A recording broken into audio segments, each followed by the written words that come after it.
الحمدللہ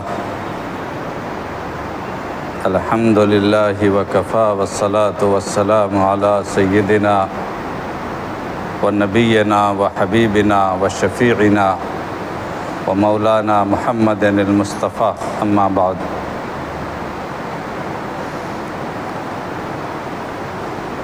اعوذ باللہ من الشیطان الرجیم، بسم اللہ الرحمن الرحیم۔ یوم لا ینفع مال ولا بنون الا من اتی اللہ بقلب سلیم، صدق اللہ العظیم۔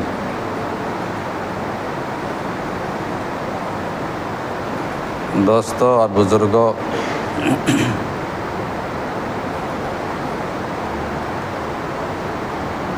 اللہ تعالیٰ نے ہمیں جب ایمان عطا فرمایا ہے اور نیک اعمال کی توفیق عطا فرمائی ہے، تو اس کے ساتھ ساتھ ایک بڑی ذمہ داری یہ بھی دی ہے کہ اپنے ہر کام میں اپنے دل کی نگرانی بھی کرتے رہیں۔ اللہ تعالیٰ کے یہاں کام، عمل، محنت، مشقت، اس کی کوئی قدر نہیں ہے۔ قدر ہے اللہ کے ہاں کس دل سے کام کر رہا۔ قرآن کریم کی جو آیت میں نے پڑھی ہے کہ اللہ کے یہاں مال اور اولاد نفع نہیں دے گا، الا من اتی اللہ بقلب سلیم، سوائے ان لوگوں کے جو اللہ کے یہاں سلامتی والا دل لے کر آئے گا۔ اس لیے دوستو، ہم لوگ اپنے ہر کام میں، ہر نیک عمل میں اپنے دل کی بھی نگرانی کریں کہ ہمارے دل کا کیا حال ہے، کس لیے کام کر رہے ہیں۔ اگر ذرا سا بھی اس میں دنیا کی آمیزش ہو گئی، دنیا شامل ہو گئی، تو پتہ نہیں اللہ تعالیٰ کے یہاں وہ قبول ہوگا کہ نہیں ہوگا۔ اللہ کے نبی صلی اللہ علیہ وسلم سے پوچھا گیا، جہاد کا اعلان ہو گیا تھا کہ سب لوگ جنگ میں چلیں۔ سرکار دو عالم صلی اللہ علیہ وسلم کے پاس ایک آدمی آئے، انہوں نے پوچھا، یا رسول اللہ، کیا ہم اس لیے جہاد میں شریک ہوں کہ ہمیں کچھ پیسے مل جائیں گے، مال غنیمت میں حصہ مل جائے گا، اس نیت سے اگر ہم شریک ہوں تو کیسا ہے؟ سرکار دو عالم صلی اللہ علیہ وسلم نے فرمایا کہ کوئی ثواب نہیں۔ 3 بار فرمایا، 3 بار سوال، تینوں بار یہی جواب، لا اجر لہ، کوئی ثواب نہیں۔ مال غنیمت تو ملے گا ہی انسان کو۔ اگر کوئی آدمی بھینس پالے گا تو بھینس گوبر کی نیت سے کیوں خریدے؟ آدمی دودھ کی نیت سے خریدے۔ تو سرکار دو عالم صلی اللہ علیہ وسلم نے فرمایا کہ اسے کوئی ثواب نہیں، اس نیت سے کام کرو کہ اللہ تعالیٰ مجھ سے راضی ہوں گے۔ یہی تو فرق تھا کہ حضرت فاروق اعظم رضی اللہ تعالیٰ عنہ غزوہ تبوک کے موقع پر اعلان ہو گیا تھا، قحط سالی چل رہی تھی، اکال کا وقت تھا، کسی کے گھر میں کچھ نہیں تھا۔ اعلان ہو گیا کہ جس کے پاس جو ہے چندہ ملاؤ، ابھی جنگ میں جانا ہے، تم کے مقابلے میں جانا ہے۔ فاروق اعظم رضی اللہ تعالیٰ عنہ اپنے گھر گئے اور پورے ہر سامان کا آدھا کر لیا، ہر سامان کا آدھا، جتنی بھی چیزیں اللہ نے ان کو عطا فرمائی تھی، ہر چیز کا آدھا کر کے اللہ کے نبی صلی اللہ علیہ وسلم کے دربار میں لے آئے اور کہا، یا رسول اللہ، یہ حاضر خدمت ہے۔ کافی سامان تھا، سرکار جب ہر سامان کا آدھا آدھا گھر ہی جب لے کے چلے آئے، کافی سامان تھا۔ سرکار دو عالم صلی اللہ علیہ وسلم فرمایا کہ گھر میں کیا چھوڑا ہے؟ کہا کہ ہر سامان کا آدھا چھوڑ آیا ہوں، آدھا اللہ رسول کے لیے لے آیا ہوں۔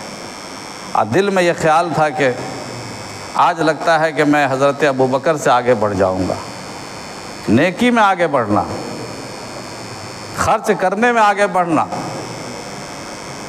تھوڑی دیر کے بعد صدیق اکبر رضی اللہ تعالیٰ عنہ بھی اپنا جو بھی مال تھا لے کر آئے، کوئی بہت بڑی مقدار نہیں تھی، تھوڑی مقدار تھی۔ سرکار دو عالم صلی اللہ علیہ وسلم پوچھا کہ ابو بکر گھر میں کیا چھوڑا ہے؟ کہا کہ یا رسول اللہ گھر میں تو صرف اللہ رسول کو چھوڑ آیا ہوں اور کچھ نہیں، سب لے آیا۔ سامان تھوڑا ہے، درجہ ابو بکر کا زیادہ ہے۔ یہ ہے دل کی کیفیت۔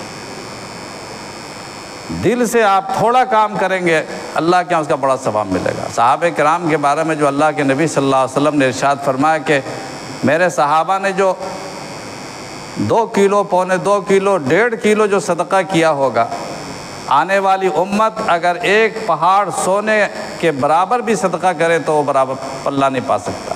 کیوں؟ آخر ایک پہاڑ سونے سے تو ہزاروں لاکھوں انسانوں کا نفع ہو جائے گا، اور 2 کلو جو سے کیا ہونے والا ہے؟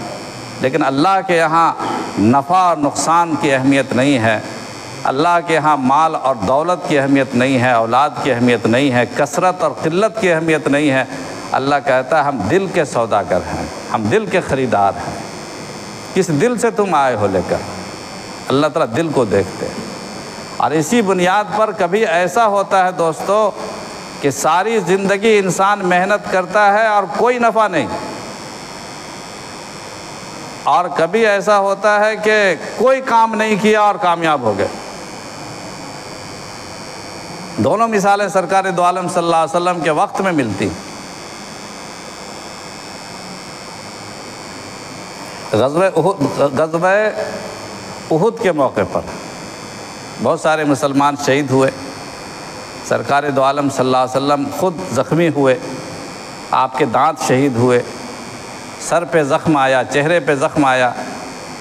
اتنی تکلیفیں سرکار دو عالم صلی اللہ علیہ وسلم نے کبھی نہیں اٹھائی تھی طائف کے بعد۔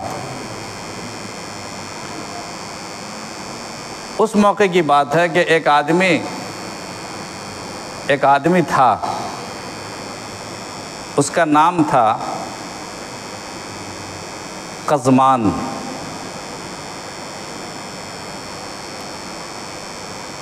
اور بڑا محنتی، بڑا بہادر۔ نبی کریم صلی اللہ علیہ وسلم کے سامنے اس کا ذکر آیا کہ بڑا محنتی ہے، بڑا مجاہد ہے، پہلوان ہے، مسلمانوں کا ساتھ دینے کو تیار ہے۔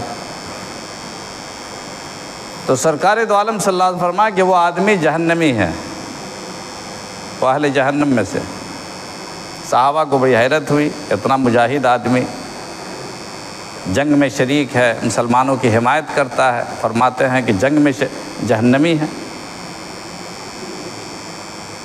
اس نے، لوگوں نے دیکھا کہ غزوہ احد میں اس شخص نے اکیلے 8-10 آدمی کو، 8-10 کفار کو ڈھیر کر دیا، اکیلے۔ کافی جنگ لڑی، یہاں تک کہ جب انتہائی زخمی ہو گیا، جنگ بھی ختم ہو گئی، پھر واپس آئے لوگ، تو سرکار دو عالم صلی اللہ علیہ وسلم کے سامنے اس کی بہادری کا بھی ذکر آیا، لیکن آپ نے وہی بات کہی۔ لوگوں نے جا کر اس سے پوچھا، اس کے خبرگیری کی قزمان سے کہ بھائی آپ نے تو آج کمال کر دیا، بہادری کا جوہر دکھایا اور آپ نے کتنوں کو ڈھیر کر دیا۔ تو اس نے کہا کہ کیا کرتے، میری قوم کے لوگ آئے تھے اور اپنے قوم کی طرف سے، اپنی قومی عصبیت کی بنیاد پر، اپنی قوم کی حمایت میں نے یہ جنگ لڑی ہے، اپنے پارٹی کی طرف سے اور اپنے خاندان کی طرف سے، اپنے قبیلہ کی طرف سے میں نے جنگ لڑی ہے۔ تو جو آدمی اللہ کے لیے نہیں لڑ رہا ہے، جو آدمی اپنی پارٹی کے لیے لڑ رہا ہے، جو آدمی اپنے خاندان کی عزت بچانے کے لیے لڑ رہا ہے، اسلام کی عزت اس کے سامنے نہیں ہے۔ فَإِنَّ الْعِزَّةَ لِلَّهِ وَلِرَسُولِهِ، عزت صرف اللہ کے رسول کو۔ اس کی جنگ سے، اس کی لڑائی سے، اس کی محنت سے کیا حاصل؟ چنانچہ پھر تھوڑی دیر کے بعد جب زخموں کی تاب نہ لا سکا، کافی گہرا زخم اس کو لگا تھا اور علاج بھی ہو رہا تھا مگر برداشت نہیں ہوا، تو اس نے اسی تیر سے جس سے دشمنوں کو ڈھیر کیا تھا، اسی تیر سے اس نے خودکشی کر لی، اور آخر خودکشی کرنے کے بعد جہنم کی موت مرا۔ اور سرکار دو عالم صلی اللہ علیہ وسلم کی وہ بات سچ ثابت ہوئی کہ یہ آدمی اہل جہنم میں سے۔ حضور اکرم علیہ الصلوۃ والسلام کی زبان سے جس کے بارے میں جو نکلتا تھا وہ سچ ہوتا تھا۔ تاریخیں بدل سکتی ہیں، زمین و آسمان کے فیصلے بدل سکتے ہیں، سرکار دو عالم صلی اللہ علیہ وسلم کی زبان کبھی جھوٹی نہیں ہو سکتی معاذ اللہ۔ یہ یقین کفار کو بھی تھا کہ جو بات زبان سے نکل گئی تو نکل گئی، چونکہ یہ بات اللہ کی طرف سے ہو رہی ہے۔ حضور اکرم علیہ الصلوۃ والسلام کے دل پر یا آپ کی زبان پر جو باتیں جاری ہوتی تھی وہ رب العالمین کی طرف سے جاری ہوتی تھی۔ سارے فیصلے رب العالمین کے ہوتے ہیں، زبان مبارک آپ کی ہوتی ہے۔ تو ساری محنت کرنے کا کوئی فائدہ ہوا؟ جہاد میں شریک رہا، دشمنوں کو ختم کیا، تہہ تیگ کیا، مسلمانوں کی صف میں لڑتا رہا، لیکن نتیجہ کیا ہوا؟ جہنم میں پہنچا۔ اور اسی غزوہ احد میں ایک اور آدمی کا واقعہ، حضرت ابو ہریرہ رضی اللہ تعالیٰ عنہ فرماتے تھے کہ یہ بتاؤ کہ وہ کون سا آدمی ہے جو سیدھے جنت میں چلا گیا اور ایک وقت کی نماز نہیں پڑھی، ایک وقت کی نماز نہیں پڑھی اور جنت میں چلا گیا۔ بعد میں حضرت ابو ہریرہ رضی اللہ تعالیٰ عنہ، بعد کے زمانے کی بات ہے جب لوگ اس زمانے سے واقف نہیں تھے، اکثر لوگ دنیا سے جا چکے تھے، اس وقت کی بات ہے۔ اس وقت صحابہ میں حضرت ابو ہریرہ رضی اللہ تعالیٰ عنہ یا حضرت محمود بن لبید وغیرہ یہ لوگ زندہ تھے۔ تو لوگوں نے کہا کہ ہمیں تو پتہ نہیں کون آدمی ہے وہ۔ کہا کہ ایک آدمی تھا، اس کا نام تھا اسیرم۔ اسیرم قبیلہ بنو عبد الاشحل ایک قبیلہ تھا مدینہ پاک میں۔ وہ پورا کا پورا قبیلہ مسلمان تھا اور رسول اکرم علیہ الصلوۃ والسلام کے فدائیوں میں، آپ کے جانثاروں میں شامل تھا، اور ہمیشہ قبیلے کے لوگوں نے اس کو سمجھایا کہ تم بھی اللہ کے نبی صلی اللہ علیہ وسلم پر ایمان لے آؤ اور ہمارا ساتھ دو۔ اس نے ہمیشہ انکار کیا کہ نہیں، میں اسلام نہیں قبول کر سکتا، آپ لوگ سب کے سب مسلمان ہو جائیں، مجھے پرواہ نہیں۔ آخر کار یہ غزوہ احد کا موقع آ گیا اور سارے لوگ، اعلان ہو گیا، سب لوگ پہنچ گئے میدان۔ مدینے سے باہر جنگ ہونی تھی، احد قریب ہی میں احد ہے۔ یہ آدمی پیچھے رہ گیا تھا، لیکن پتہ نہیں، دیکھی جب اللہ تعالیٰ دل میں ایمان کا نور جگاتے ہیں، چراغ جلاتے ہیں تو جل جاتا ہے۔ جب سب لوگ جا چکے تو اللہ تعالیٰ نے اس کے دل میں ایمان کی شمع روشن کر دی، اور اس کے دل میں بھی آیا کہ نہیں، میں رسول اکرم علیہ الصلوۃ والسلام کا ساتھ دینا چاہیے۔ قبیلے والے مجھے کچھ کہتے رہے، پرواہ نہیں، قبیلے کے دباؤ میں نہیں آیا، وہ اپنے خاندان کے دباؤ میں نہیں آیا، خاندان نے کہا تو انکار کیا، اور سارے کے سارے لوگ چلے گئے، وہ اکیلا رہ گیا اپنے گھر میں۔ پھر بعد میں خیال آیا کہ رسول اکرم علیہ الصلوۃ والسلام کا ساتھ دینا چاہیے، چنانچہ وہ پیچھے سے چلا، اور پیچھے سے چلا، اور اس کے بعد اس نے جنگ میں حصہ لیا، کافی حصہ لیا، زخمی ہو گیا، یہاں تک کہ جنگ ختم ہو گئی۔ مسلمان اور ہر قبیلے کے لوگ اپنے اپنے شہیدوں کو تلاش کرنے لگے کہ ہمارے شہداء کون کون لوگ ہیں، خبر گیری کریں، ان کا زخمی ہے، مرہم پٹی کریں۔ تو قبیلے بنو اشحل کے لوگ ڈھونڈتے ہوئے اپنے لوگوں کو جب ڈھونڈ رہے تھے تو وہاں پر یہ اسیرم بھی زخمی حالت میں ملا، زندہ تھے۔ اس کو دیکھ کے بڑی حیرت ہوئی کہ اس نے تو انکار کیا تھا کہ میں تو آؤں گا نہیں، یہاں زخمی حالت میں مسلمانوں کی طرف سے پڑا ہوا، چونکہ کافروں کا لشکر دوسری طرف تھا، مسلمانوں کا لشکر دوسری طرف تھا، یہ مسلمانوں کے لشکر میں پڑا ہوا ہے، یہ تو منکر تھا اسلام کا، ساتھ دینے سے انکار کیا ہمیشہ، آج یہ یہاں پر زخمی حالت میں کیسے آ گیا؟ لوگوں نے اس کو اٹھایا بٹھایا اور پوچھا کہ کیا حال ہے؟ وہ کھڑا ہو گیا 2 آدمی کے سہارے سے، اور اس نے یہ کہا کہ جب سارے ہی لوگ چلے گئے تو اللہ تعالیٰ نے مجھے ہدایت عطا فرمائی اور میں نے ایمان قبول کر لیا اور اسلام قبول کر لیا۔ میں نے اپنے دل میں اپنے پروردگار کو گواہ بنا کر کے کہا کہ رب العالمین میں گواہی دیتا ہوں کہ آپ ہمارے رب ہیں اور اللہ کے رسول محمد رسول اللہ صلی اللہ علیہ وسلم اللہ کے رسول ہیں، اور میں اس جنگ میں ان کا ساتھ دوں گا۔ چنانچہ اسی جذبے کے تحت میں وہاں سے نکل پڑا اور حضور اکرم علیہ الصلاۃ والسلام کی حمایت میں یہاں پہنچا۔ اسلام لانے کے بعد سوائے خدا کے کوئی نہیں جانتا تھا۔ رسول اکرم علیہ الصلاۃ والسلام سے ملاقات بھی نہیں ہوئی اس شخص کی ایمان کے بعد، اور یہ ساری کہانی سنا رہا تھا۔ ایک آدمی پھر زخمی تھا، بیٹھ گیا، ایک آدمی اس کو گود میں اس کے سر کو لے کر کے بیٹھا ہوا تھا اسی میدان میں، اور اسی کے گود میں رکھ کر کے یہ بیان دے رہا تھا۔ کئی لوگ سن رہے تھے۔ بیان دیتے دیتے اس پر موت کا حملہ ہوا اور وہ آخرکار اس کی روح پرواز کر گئی۔ سرکار دو عالم صلی اللہ علیہ وسلم کی زیارت بھی ایمان لانے کے بعد نصیب نہیں ہوئی۔ ہو سکتا ہے کہ جنگ کے دوران نصیب ہوئی ہو، اس لیے صحابی کہیں گے اس کو۔ جنگ جب ہو رہی تھی، سرکار دو عالم صلی اللہ علیہ وسلم کی طرف سے یہ لڑ رہے تھے، تو اس دوران اللہ کے نبی صلی اللہ علیہ وسلم کا جلوہ بھی دیکھا ہوگا، آپ کی زیارت بھی کی ہوگی، اس جنگ میں شریک تھے، اس لیے ان کو صحابی کہا جائے گا۔ صحابی اسی کو کہتے ہیں جو حالت ایمان میں اللہ کے نبی صلی اللہ علیہ وسلم کی زیارت کرے اور خاتمہ بھی ایمان پر ہو جائے۔ مگر ملاقات نہیں ہو سکی سرکار دو عالم صلی اللہ علیہ وسلم کی، دور سے دیکھتے رہے۔ ایمان لانے کے بعد کوئی نماز کا وقت بھی نہیں آیا تھا، یہاں تک کہ ان کا انتقال ہو گیا۔ اس کا تذکرہ اللہ کے نبی صلی اللہ علیہ وسلم کے سامنے کیا گیا تو حضور اکرم علیہ الصلاۃ والسلام نے فرمایا کہ وہ اہل جنت میں سے۔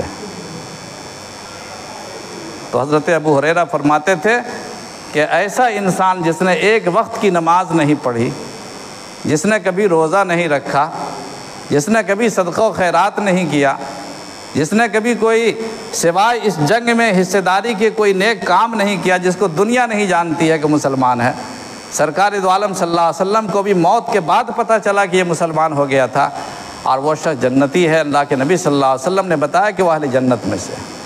اس سے اندازہ ہوتا ہے دوستو کہ اصل چیز عمل نہیں ہے، اصل چیز قربانی نہیں ہے، جد و جہد نہیں ہے، محنت نہیں ہے، بلکہ اپنے دل کی کیفیتوں کا احتساب ہے، دل کو دیکھنا ہے۔ اچھا ہے دل کے پاس رہے پاسبان عقل، اچھا ہے دل کے پاس رہے پاسبان عقل، لیکن کبھی کبھی اسے تنہا بھی چھوڑ دے۔ انسان اپنے دل کو رب العالمین کے لیے چھوڑ دے اور سارے خیالات کو ختم کر دے اور اللہ کی رضا اس کے سامنے رہے، اس کے پیش نظر رہے، تبھی جا کر کے کسی عمل کا کوئی وزن ہے، ورنہ ساری محنتیں سب بیکار ہیں، کوئی وزن نہیں ہے۔ جو کل قیامت کے دن اعمال کا وزن ہوگا، اور قرآن کریم میں آتا ہے کہ فمن ثقلت موازینہ فہو فی عیشۃ راضیہ ومن خفت موازینہ فامہ ہاویہ۔ جس کے اعمال کو اللہ وزن کریں گے اور اس کے اعمال کا وزن زیادہ ہوگا، اللہ تعالیٰ اسے عیش والی زندگی عطا فرمائیں گے جنت کی، اور جس کے اعمال ہلکے ہو جائیں گے اللہ تعالیٰ اسے جہنم میں ڈالیں گے۔ تو یہ سارا کا سارا کھیل، سارا کا سارا کارنامہ اور سب کا سب بنیاد ہے اس کی انسان کا اپنا دل۔ یوم لا ینفع مال ولا بنون الا من اتی اللہ بقلب سلیم۔ اللہ کے ہاں نہ مال کام آئے گا، نہ اولاد کام آئے گی، قلب سلیم انسان لے کر آئے گا تو انشاءاللہ وہ چیز کام آئے گی۔ اللہ تعالی ہمیں اپنے دل کی کیفیتوں کا احتساب کرنے کی توفیق عطا فرمائے، اپنے دل کی نگرانی کرنے کا اللہ تعالی ہمیں حوصلہ عطا فرمائے۔ ہر کام میں اپنے دل کی نگرانی کریں اور کہنے سے زیادہ اور سننے سے زیادہ عمل کی توفیق عطا فرمائے۔ وآخر دعوانا ان الحمد للہ رب العالمین۔